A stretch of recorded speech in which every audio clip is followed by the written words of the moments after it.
UCC पर ऐतराज, क्या है राज। नमस्कार, प्रदेश का सबसे बड़ा मुद्दा लेकर हाजिर हूं मैं आपके साथ पराग गुप्ता और आप देख रहे हैं प्रदेश का सबसे भरोसेमंद news channel India news Uttar Pradesh Uttarakhand. कहीं पर विरोध, कहीं पर पुरजोर समर्थन और कहीं पर जमकर सियासत। हिंदुस्तान में इन दोनों यूसीसी पर सियासी भूचाल आया हुआ है। देश की सबसे बड़ी पार्टी भारतीय जनता पार्टी और हिंदू संगठन यूसीसी का पुरजोर समर्थन कर रहे हैं, तो वहीं दूसरी ओर विपक्षी नेता यूसीसी का जमकर विरोध कर रहे हैं। All India Muslim personal law board भी उन्हीं में से एक है जो यूसीसी का धुआंधार विरोध कर रहा है। दरअसल बोर्ड बैक टू बैक बैठक कर रहा है। वैसे तो यूसीसी सभी धर्मों, मजहबों, जाति सबके लिए होगा, लेकिन कुछ लोग यूसीसी का विरोध कर रहे हैं। तो आज इसी मुद्दे पर करेंगे बड़ी बहस। बड़ी बहस में बड़े सवाल भी होंगे जिनका जवाब देने के लिए एक बड़ा पैनल भी होगा। बने रहिए हमारे साथ।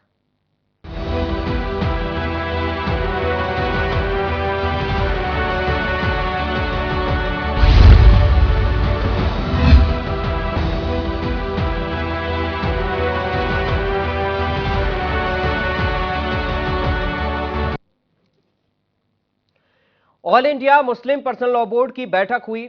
बैठक में बोर्ड के सभी 51 एग्जीक्यूटिव मेंबर शामिल हुए। देश भर में यूनिफॉर्म सिविल कोड को लेकर मची गहमा गहमी के बीच यह बैठक इसलिए भी अहम थी क्योंकि उन्होंने यूसीसी का विरोध करने के लिए पूरी फौज तैयार की थी।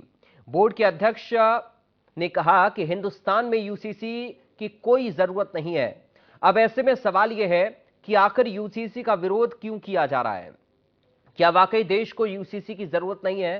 तो चलिए आपको ग्राफिक के जरिए दिखाते हैं कि आखिर यूसीसी है क्या। सबसे पहले आपको यह समझना जरूरी है, दरअसल शाहबानो केस के बाद एक बड़ा मुद्दा बना यूसीसी यानी कि यूनिफॉर्म सिविल कोड और एक देश एक नियम का आह्वान। ये जो कानून है वो करता है सभी धर्मों, समुदायों के ऊपर ये एक समान लागू होगा। तो बैठकों का दौर जारी है, बयानबाजी भी धुआंधार की जा रही है। नेता राजनेता एक दूसरे पर जमकर प्रहार भी कर रहे हैं। यूसीसी पर all India Muslim personal law board के एग्जीक्यूटिव कमेटी के मेंबर मौलाना खालिद रशीद फरंगी महली और पूर्व मंत्री मोहसिन रजा का क्या कुछ कहना है, ये आपको सुनाते हैं। यूनिफॉर्म सिविल कोड देश की जरूरत है और बहुत समय से इसकी मांग उठ रही थी और अब सही समय है कि इसको जल्दी से जल्दी लागू कर दिया जाए। इसको लेकर मेरे जो माननीय महामहिम उपराष्ट्रपति जी ने कहा है, हम उनकी बात को समर्थन करते हैं और जाहिर सी बात है कि जो भी हम सब हैं, हम देश हित में, जनहित में जो भी कानून लाते हैं उसकी जो जरूरत होती है उस समय उसकी आवश्यकता होती है। तो आज इस बात की मांग ज्यादा तेजी से हर राज्य में उठ रही है और सभी लोग चाहते हैं कि एक समान अधिकार सबको मिलना चाहिए देश के अंदर, तो ये कानून आना बहुत जरूरी है। लिहाजा हम सबका यही मानना है कि अपने इस मुल्क में हम सबको अपने अपने मज़हब पर अपने रोज़मर्रा की ज़िंदगी में जो अमल करने की आज़ादी है वो आज़ादी बरकरार रहनी चाहिए। लिहाजा मुल्क में किसी भी किस्म का कोई भी यूसीसी की ना पहले ज़रूरत थी और ना आज है। और ये सिर्फ इससे पहले भी ये बात कही जा चुकी है कि यूसीसी का मसला सिर्फ मुसलमानों का नहीं है बल्कि तमाम कम्युनिटीज़ से रिलेटेड ये मसला है और बहुत सी कम्युनिटीज़ ऑलरेडी इतने दिनों में और बहुत सी ऑर्गेनाइजेशन इसकी मुखालफत कर चुकी हैं। तो चर्चा की शुरुआत करेंगे, लेकिन उससे पहले आपको सुनाते हैं कि यूसीसी पर यूपी के डिप्टी सीएम ब्रजेश पाठक का क्या कुछ कहना है। इसके पक्षधर है, समान नागरिक संहिता होनी ही चाहिए। अब ये तो समय समय पर होता रहता है, लेकिन जो बहुमत से निर्णय होगा और सबके हितों को ध्यान में रखते हुए हम आगे बढ़ेंगे। लागू होना चाहिए, हम भी इसके पक्षधर है, समान नागरिक संहिता होनी ही चाहिए। अब ये तो समय समय पर होता रहता है, लेकिन जो बहुमत से निर्णय होगा और सबके हितों को ध्यान में रखते हुए हम आगे बढ़ेंगे। लागू होना चाहिए, हम भी इसके पक्षधर है, समान नागरिक संहिता होनी ही चाहिए। अब ये तो समय समय पर होता रहता है, लेकिन जो बहुमत से निर्णय होगा और सबके हितों को ध्यान में रखते हुए हम आगे बढ़ेंगे।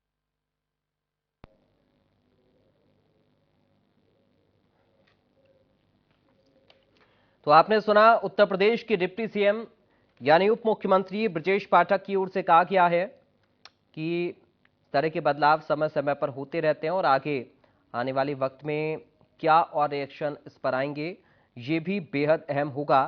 और इस वक्त हमारे साथ कुछ खास मेहमान जुड़ गए, सीधा आपका परिचय करा दें। बीजेपी से प्रवक्ता अशोक पांडे हमारे साथ हैं। अशोक पांडे जी, आपका स्वागत है। समाजवादी पार्टी से प्रवक्ता अशोक तिवारी हैं। अशोक तिवारी जी, आपका स्वागत है। और हमारे साथ अधिवक्ता अनीश श्रीवास्तव हैं। अनीश श्रीवास्तव जी, आपका स्वागत है। मुस्लिम स्कॉलर अब्दुल्लाह खालिद हमारे साथ हैं। अब्दुल्लाह खालिद साहब, आपका भी स्वागत है। अशोक पांडे जी, शुरुआत में आपके साथ ही कर रहा हूं। All India Muslim personal law board की बैठक हुई, पुरजोर तरीके से यूसीसी का विरोध कर रहा है बोर्ड।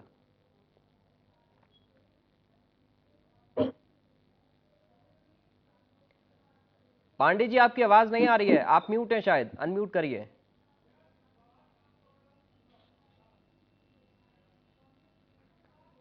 चलिए, अशोक पांडे जी तक आवाज नहीं पहुंच पा रही है। अशोक तिवारी जी के पास हम चल लेते हैं। अशोक तिवारी जी, आपको आवाज मिल रही है हमारी? हाँ, मिल रही। ठीक है। अशोक तिवारी जी, समाजवादी पार्टी का स्टैंड क्या है यूसीसी पर? देखिए, समाजवादी पार्टी का बिल्कुल साफ स्टैंड है कि जिस तरह से भारतीय जनता पार्टी यूसीसी लाना चाहती है वो तरीका सही नहीं है। क्योंकि जब तक इस पर बेहद चर्चा ना हो देश में, जब तक सबकी राय ना हो, तब तक कोई चीज बिना किसी खास राय के, बिना पूरे भारत देश के, बिना देशवासियों की राय के थोपना ठीक नहीं। दिखा देश पर थोपना ठीक नहीं है। सच्चाई यह है कि इस पर जो है अभी सिख धर्म के लोगों ने भी आपत्ति की है। तो हमें देखना ये चाहिए कि हमारा देश आज 75 वर्ष हो गया आजाद हुए, और अभी तक जो बाबा साहब ने संविधान दिया, वो जो उन्होंने यूसीसी दिया, एक तरह से जो नागरिक संहिता दी, वो आज तक कायम है। और इसमें अगर कोई परिवर्तन करना है तो बृहद रूप से देश में चर्चा होनी चाहिए। सभी धर्म, सभी जाति के, पूरे देशवासियों की एक राय होनी चाहिए आपस में। अभी विधि आयोग का रिपोर्ट आना बाकी है, देखते हैं कि वो क्या रिपोर्ट लेके आता है। तो इस पर अभी हमें वेट एंड सी करना चाहिए, देखना चाहिए कि देश की क्या राय है इस पर। और हड़बड़ी में कोई कानून लाना मतलब हमारी समझ से तो ठीक नहीं है। हम कोई विरोध नहीं करते हैं। अशोक तिवारी जी, आप कह रहे हैं कि यूसीसी पर चर्चा होनी जरूरी है, क्योंकि जब तक सबकी इसमें सहमति ना हो तब तक इसको लाने का कोई औचित्य नहीं बनता। लेकिन यूसीसी पर क्या समाजवादी पार्टी सोचती है कि एक समान कानून जो है वो आना चाहिए या नहीं आना चाहिए? इसके प्रावधानों को अगर हम छोड़ दें तो यूसीसी पर आपका क्या ओपिनियन है? देखिए, सच्चाई यह है कि हमारा देश वीरता का देश है। आप समझने का प्रयास करिए, हमारी बात के मुद्दे पे जाइए, मूल भावना पे जाइए। और हमारे देश में तरह तरह की परंपराएं, तरह तरह की विधाएं पांडे जी खाली मुस्लिम हिंदू में ही नहीं, हमारे जनजातीय समाज में भी है। सिख समाज अपनी बात कह रहा है। इस तरह से अभी कुछ ही दूर विदेश में चलिए तो यानी आप विरोध कर रहे हैं ना सर? पुरानी चीजें बदल, आप विरोध कर रहे हैं ना? विरोध कतई विरोध नहीं कर रहे हैं ना। विरोध आपने कहा कि सबकी अपनी अपनी अलग मान्यताएं, अलग अलग धर्म है, तो आप विरोध कर रहे हैं। सारे लोग सहमत हैं। अगर देशवासी सहमत, चलिए आप ठीक है, मैं समझ गया। आप कह रहे हैं कि अगर चर्चा हो और अगर सब सहमत हो तो लागू हो जाए, यही ना? सब सहमत हो तो ठीक है, कुछ भी हो सकता है, लेकिन सहमति जरूरी है। ठीक है, चलिए, ठीक नहीं है। ठीक है, अशोक पांडे जी जुड़ गए हमारे साथ। इस पर मैं एक बात बोलूंगा कि इसी देश में अभी जो है मोदी जी ने नोटबंदी का कानून लाए, 2000 के नोट चला दिए, आखिर में वापस लेने पड़े हड़बड़ी में, चुनाव को देखते हुए। ठीक है, चलिए मैं अब थोड़ा सा और आगे बढ़ता हूँ उसी मुद्दे पर है। ठीक है जी, अशोक पांडे जी जुड़ गए। अशोक पांडे जी, अशोक तिवारी जी कह रहे हैं कि अगर आप लाते हैं तो लाइए, लेकिन सबकी सहमति तो जरूरी है ना? देखिए, आपको बता दें कि पूरे दुनिया में एक ही कानून है, सबके लिए एक परिवार अगर है तो हर सदस्य के लिए अलग अलग कानून कैसे होगा?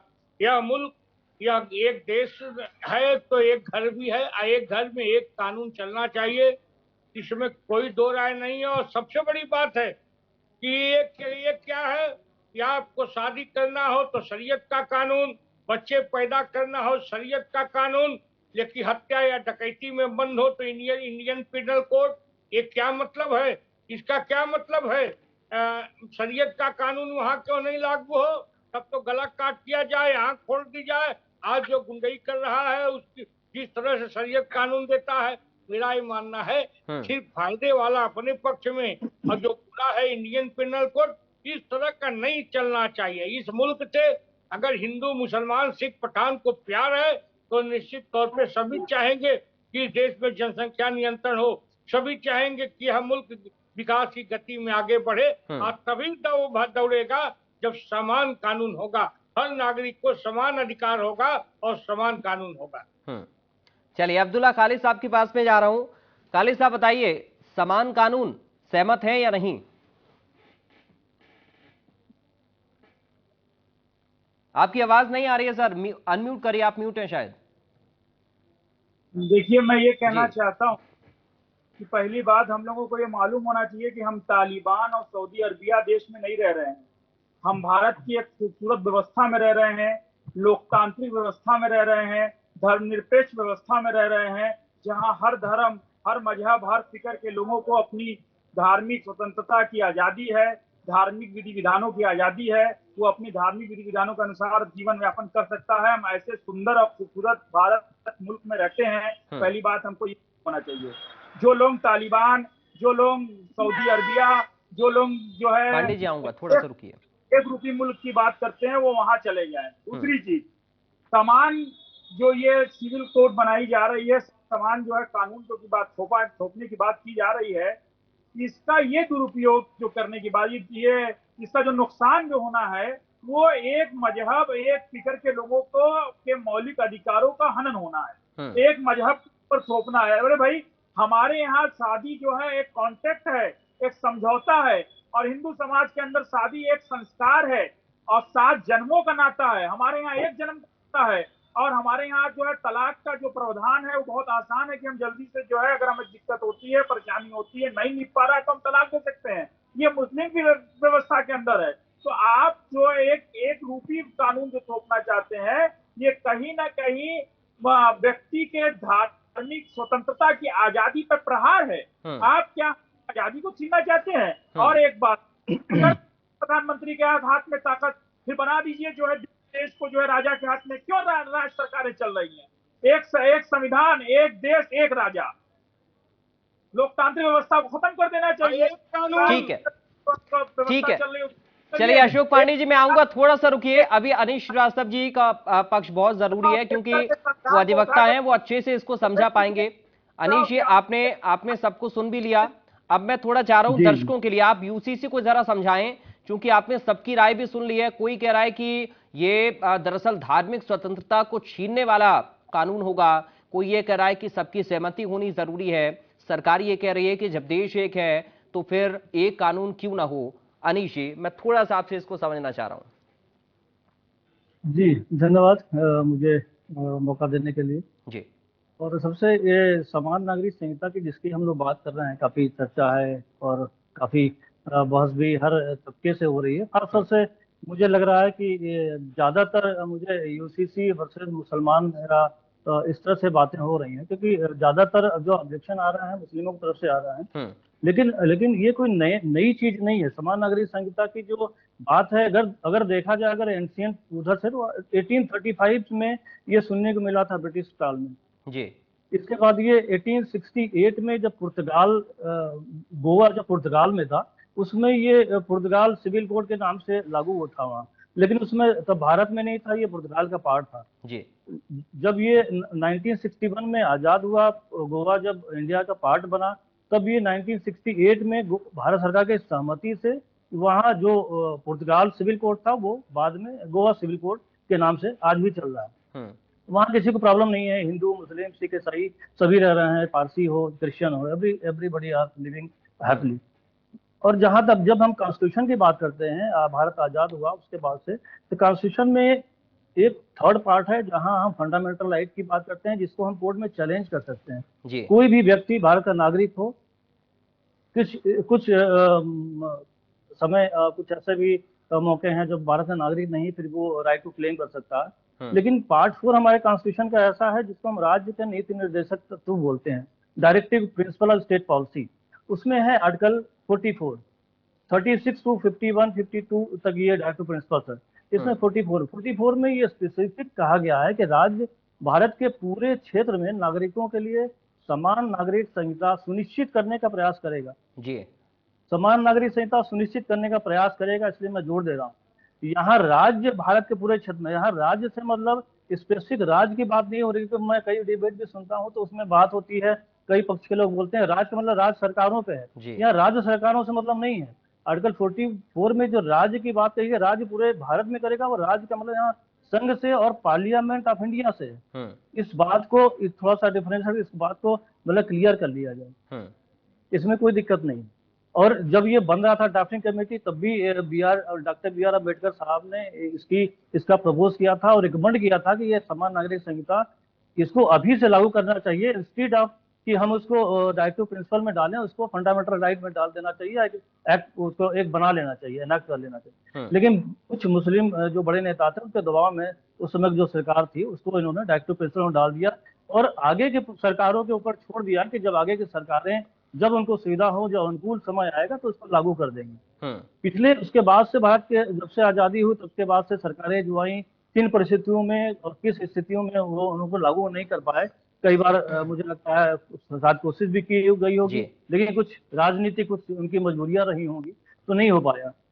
लेकिन समय के बाद अब परिस्थितियां इतने साल हमको आजादी के हो गए, अब हम लोगों को लगता है कि जिस हिसाब से हमारा आईपीसी, सीआरपीसी और एविडेंस लागू है, जब हम 302 की बात करते हैं तो मर्डर में हम यहाँ भी फांसी देते हैं और उड़ीसा और वहां भी फांसी देते हैं, कोई भी स्टेट है, मतलब पूरे राज्य में सभी सिविल सीपीसी भी वही है। जब हमारे कोई कब्जा करता है, हमारा पोजीशन ले लेता है, मकान कब्जा करता है, उसको उसके लिए भी वही धारा और वही और उसी प्रोविजन में हम वहाँ जम्मू कश्मीर में या और सभी स्टेट में जाते हैं और वही क्रिमिनल लॉ में भी तभी जाते हैं। लेकिन ये समान नागरिक संहिता लागू होने से देखिए जो मिसगाइडिंग की बात हो रही है, मुझे लग रहा है कुछ मिसगाइड कर रहे हैं पब्लिक को, बहुत चीजें पता नहीं। इसमें मैं चार चीजें मैं ऐड करूंगा।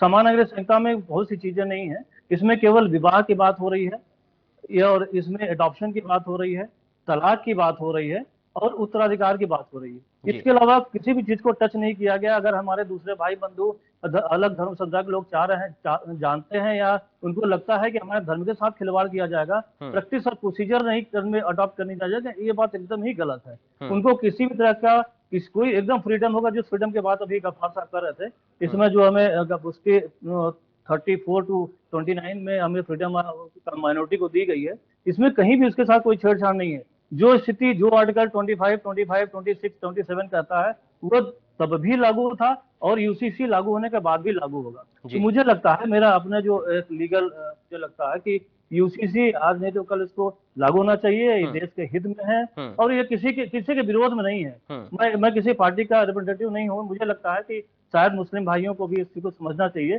कि उनको धार्मिक स्वतंत्रता से कहीं मतलब उसमें कहीं बंदिश या कहीं फॉलो करने के लिए मना नहीं किया जा रहा। ये केवल विवाह के लिए है कि वही 4 विवाह एक ही सब पे लागू होगा, जो करेगा तो एक करेगा। जो महिलाओं को जो अधिकार है वही उनको मिलेगा। उत्तराधिकार की अभी सबकी हर जो एक्ट बना है, क्रिश्चियन का अलग बना हुआ, मुस्लिम का अलग बना हुआ है, स्पेशल मैरिज एक्ट अलग है, हिंदू मैरिज एक्ट अलग है, तो ये सब में अलग अलग प्रोविजन दिया तो वहाँ एक रूपता भी आ जाएगी। एडॉप्शन भी हर चीज का अलग, तो वो एक रूपता लाने के लिए जरूरी है। तो हम इसको अच्छे तरीके से सोचें, विचार करें और मुझे लगता है इसको लागू होना चाहिए। मैं तो इसके समर्थक हूँ। ठीक है, काली साहब अब बताइए सर, संविधान के अनुच्छेद 44 के भाग 4 में जो यूसीसी का उल्लेख है, क्या उसको नकार देंगे? काली साहब अनम्यूट करिए। देखिए, हमारे अभी वरिष्ठ अधिवक्ता जो बता रहे थे कि तलाक का विषय हो, शादी विवाह का हो, वसीयत का हो, इसमें चेंजेस होने हैं और आपका धार्मिक जो है स्वतंत्रता में किस तरीके का जो है वो नहीं हुआ। लेकिन मैं ये जानना चाहता हूँ कि हमारा विवाह का जो अधिकार है या शादी का जो हमारा तरीका है या जो हमारा वसीयत का है या जो हमारा हिप्पा जो भी अधिकार हमारे हैं, क्या ये हमारा धार्मिक मरहला नहीं है? क्या ये हमारा धार्मिक अंग नहीं है? क्या उसका जो है ये वो नहीं है? यही तो हमारा धार्मिक है कि हम विवाह कैसे करेंगे, हम तलाक कैसे देंगे, हम जो है वसीयत कैसे करेंगे, हम बेटियों को हिस्सा कैसे देंगे। हमारे यहाँ विवाह बहन, फुफेरी बहन, खलेरी बहन के अंदर विवाह हो सकता है, हिंदू संप्रदाय में नहीं हो सकता है उससे खलेरी विवाह। ये तमाम जो चीजें हैं ये ठीक है। बहुत जल्दी से एक अनीश जी इसका एक जवाब देना चाह रहे हैं, फिर मैं पांडे जी और अशोक तिवारी जी आपके पास आ रहा हूं। अनीश जी, बहुत संक्षेप में चाहूंगा उत्तर। अनम्यूट करिए सर।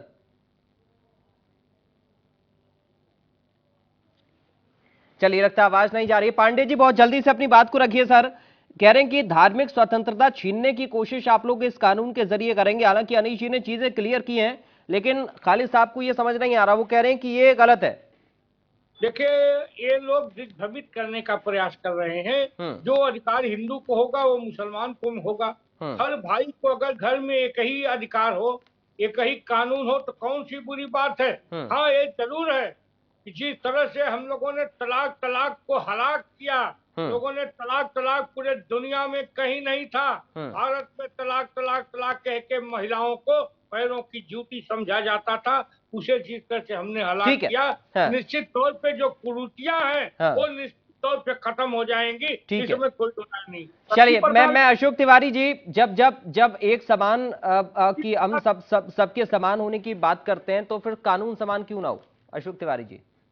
जी बता रहा हूं। देखिए, आज से कोई नहीं चल रहा है, हमारा देश आजाद हुए 75 वर्ष हो गया।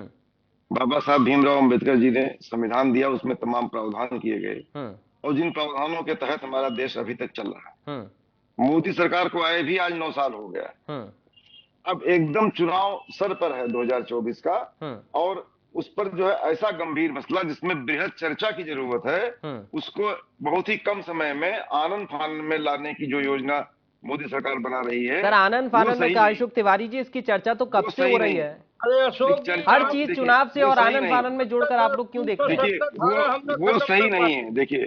देखिए हमारा देश विविधताओं का देश है। संविधान को मानेंगे या नहीं मानेंगे सर? आप तो संविधान की बात करते हैं, आप तो समाजवादी लोग हैं। चल रहा है आज हमारा देश, संविधान से ही चल रहा है। संविधान में जो चेंज करने की बात की जा रही है, उस पर पूरे देश की राय आवश्यक है। उसको आनन फानन में नहीं लिया जा सकता। ठीक है, चलिए अब्दुल्ला खालिद साहब, एक चीज मैं सर आपसे समझना चाह रहा हूँ, अगर ठीक है अशोक तिवारी जी, ठीक है, व्यवस्था फैलती है, ठीक है, तो उसका जिम्मेदार कौन होगा? ठीक है खालिद साहब, एक चीज मैं आपसे समझना चाह रहा हूँ कि अगर कोई बातचीत, जैसे अशोक तिवारी जी कह रहे हैं सबकी सहमति बनती है, बातचीत कम से कम की जाए, तो क्या इस तरीके के आप लोग पक्ष में हैं खालिद साहब?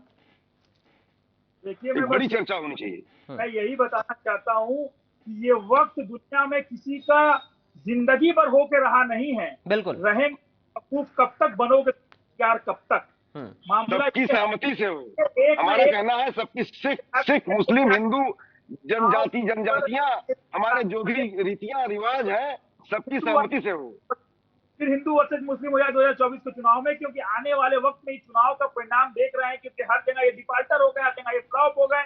तो अब ये देख रहे हैं कि हम जो है तरीके का मुद्दा, लेकिन अनिल जी कह रहे हैं सर, ये लोगों को भड़काया क्यों जा रहा है, गलत तरीके से क्यों पेश कर रहे हैं? इसमें धार्मिक भावनाएं कहाँ आतू रही हैं? इसमें धार्मिक स्वतंत्रता को कहाँ छीना जा रहा है? नहीं, इसमें रीति रिवाज परंपराएं हैं, इसमें धार्मिक की बात नहीं कर रहा हूं मैं रीति रिवाज परंपराएं जनजातियों में भी है, सिख समाज में भी। चलिए, समय आज मुझे इतनी इजाजत दे रहा है। देखिए, और ये महंगाई, बेरोजगारी, भ्रष्टाचार से ध्यान भटकाने के लिए इसको आनन फानन में मोदी सरकार लाना चाहती है। पांडे जी एक बहुत संक्षेप में उत्तर रखना चाह रहे हैं, बोलिए सर। देखिए, संविधान में कितने संशोधन हुए अशोक जी? इस मुल्क की भलाई के लिए संशोधन हुए हैं। मेरा ये मानना है कि इनकी बात सुनी गई होती तो इस देश में धारा 370 न खत्म होती। इनकी बात मानी गई होती तो इस मुल्क में तलाक तलाक तलाक पर कानून न बना होता। इन लोगों की बात मानने का मतलब है कि इस मुल्क में सिर्फ तुष्टीकरण की राजनीति करके अपनी रोटी रोजी चलाई जाए। अनीश श्रीवास्तव जी, ठीक है, सबके लिए बराबर कानून होगा, ठीक है, होना चाहिए, होके रहेगा। ठीक है अनीश श्रीवास्तव जी, दो चीजें हैं। एक तो तिवारी जी कह रहे हैं कि सबकी सहमति हो, लेकिन खालिद साहब इसको बिल्कुल नकार रहे हैं। अली साहब के जब ये बता रहे थे कि अपना प्रैक्टिस प्रोसीजर है, वो सबके तलाक के अलग हैं, विवाह के अलग हैं। आपको ये जानकारी होनी चाहिए कि जहां से ये इस्लाम बना सऊदी अरब, वहां पे यूसीसी लागू है। अमेरिका में, पाकिस्तान में, बांग्लादेश, मलेशिया, टर्की, इंडोनेशिया, मिस्र, इवन आयरलैंड, ये सब जगह लागू है। वहाँ ऐसा नहीं कि वहाँ मुस्लिम नहीं रहते हैं, या वैसा नहीं कि वो फॉलो नहीं करते हैं, वहाँ भी सभी फॉलो करते हैं। ऐसा कोई कंट्री नहीं है। बस यूसीसी इसलिए लागू है, वहाँ लोगों जो नागरिक उनके अपने हैं या जो दूसरे धर्मों के हैं, उनमें एकरूपता रहे, शासन अच्छी तरह से चले और लोग सभी एक सारे देश में एक शासन लागू है। चलिए, मुझे आज समय इतनी इजाजत दे रहा है।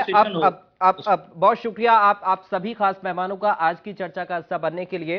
तो चुनाव से जुड़कर इसे विपक्ष देख रहा है और साथ ही ये भी कहा जा रहा है कि जल्दबाजी में इसको लागू किया जा रहा है। सहमति सबकी होनी चाहिए, बातचीत सबसे होनी चाहिए। कहीं धार्मिक आजादी को छीनने की बात भी सामने आ रही है, लेकिन फिलहाल इसका स्वरूप क्या होगा ये देखना होगा। फिलहाल दीजिए इजाजत, नमस्कार।